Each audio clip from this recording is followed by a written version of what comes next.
네, 안녕하세요. 경자입니다. 오늘은 9월 첫 번째 일반 공모주죠. 인스웨이브 시스템즈라는 종목을 워밍업으로 알아보겠습니다. 이 종목은 원래 8월 마지막 주에 청약할 예정이었는데요. 일정을 9월 중순으로 옮기고 청약을 진행하게 되었는데요. 다음 주에 청약하는 종목이 인스웨이브 밖에 없으니까 단독으로 청약하게 됩니다. 청약일은 14일 목요일과 15일 금요일이 되고요. 환불 기간은 4일인 청약입니다. 회사의 사업을 보니까 소프트웨어를 고객사들이 사용할 수 있도록 구축을 해주고요. 그걸 유지 보수해주는 사업 모델을 가지고 있습니다. 소프트웨어를 고객사들이 이용할 수 있게 세팅을 해주면서 컨설팅 비용을 받는 것 같고요. 소프트웨어 공급에 따른 매출은 라이선스 비용으로 인식하는 것 같습니다.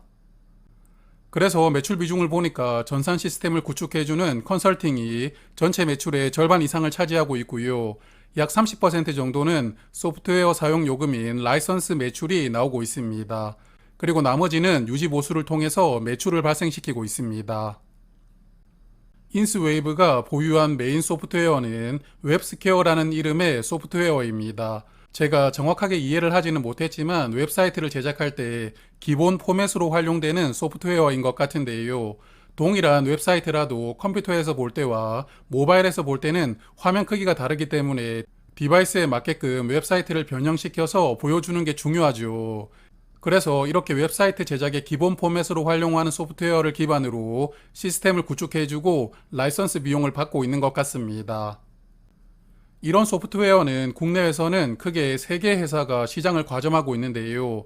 22년 기준으로 인스웨이브가 점유율이 약 27% 되고 투비소프트는 약 19%, 그리고 최근에 상장했던 종목이죠. 토마토 시스템이 17%를 차지하고 있습니다. 인상적인 부분은 인스웨이브의 시장 점유율이 매년 상승하고 있다는 점인데요. 투비소프트의 시장 점유율을 계속 가져오면서 21년도에 점유율을 역전을 했고요. 22년에는 점유율 차이를 약 10%까지 벌리면서 시장을 주도하고 있다는 게 인상적입니다. 그리고 실적을 보니까 22년까지는 실적이 아주 좋았습니다. 매출과 이익이 매년 늘어났는데요. 22년도에 매출액은 436억 원, 그리고 순이익은 54억 원으로 이익률은 12% 정도를 기록하는 양호한 손익 구조를 보여주고 있습니다. 그런데 올해 상반기 실적이 약간 애매했다고 보이는데요. 매출액이 140억 원, 영업이익은 고작 3억 원만 나왔습니다. 증권신고서를 보니까 전년 상반기 실적하고 비교를 해둔 자료가 있었는데요. 전년도 상반기와 비교를 해보면 올해 매출액은 약 25억 원 줄어들었지만 전년도 상반기에 영업이익과 순이익이 적자였더라고요. 그런데 올해는 소폭이나마 흑자를 기록했기 때문에 매출은 줄어들었지만 이익을 개선할 수 있었거든요. 그래서 나름 상반기 실적은 전년 대비 선방했다고 보입니다. 그런데 공모가격 산정 프로세스를 보니까 약간 애매한 부분이 있더라고요. 자, 일단은 화면을 보시면 이 종목은 작년 하반기와 올해 상반기 이익을 합쳐서 공모가에 반영합니다. 우선주를 전환하면서 발생했던 회계상 손실 비용 4억 원을 더해주기는 했지만 이렇게 최근 4분기 순이익을 공모가에 적용하는 것은 일반적으로 공모가를 산정할 때 많이 활용하는 방식이거든요. 그래서 공모가 산정 프로세스에서 문제가 되는 부분은 없었던 것처럼 보입니다. 하지만 2분기 기준으로 수주 잔고를 보니까 약 49억 원 정도가 남아 있더라고요. 물론 하반기에도 수주를 계속 받겠지만 수주 잔고를 보니까 전년도 하반기 실적하고 올해 하반기 실적 차이가 꽤 날 것 같다는 생각이 들었습니다. 왜 이렇게 생각을 했냐면 공모가에 최근 4분기 순이익이 반영이 되었잖아요. 그래서 올해 공모 가격에 반영된 비슷한 실적을 기록을 하려면 하반기의 매출액은 270억 원이 나와야 되고 순이익은 72억 원이 나와야 됩니다. 그런데 올해 상반기 실적과 작년 하반기 실적을 한번 비교하시면서 보시면 매출은 상반기보다 약 2배가 나와야 되고 상반기 영업이익이 3억 원이었잖아요. 작년 하반기 이익이었던 90억 원이 나오려면 영업이익은 무려 30배가 늘어나야 됩니다. 물론 이 회사는 하반기 실적이 상반기보다 큰 계절적 요인이 있을 수 있지만 조금 전에 수주 잔고를 말씀을 드렸잖아요.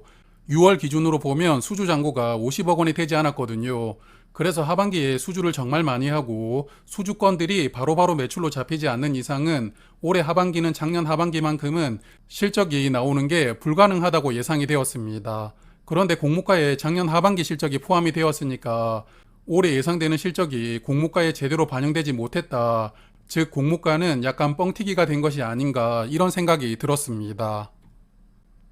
자, 그리고 이런 부분은 주관사에서도 어느 정도 인지를 하고 있었다고 생각이 되던데요. 공모가 할인율이 상단 기준으로 39%, 하단 기준으로는 49%입니다.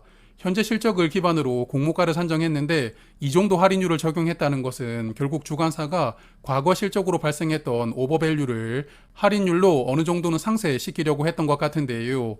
여하튼 이런 부분을 저도 발견했기 때문에 수요 예측에 참여하는 기관 투자자들도 대부분 파악했을 것이라고 봅니다.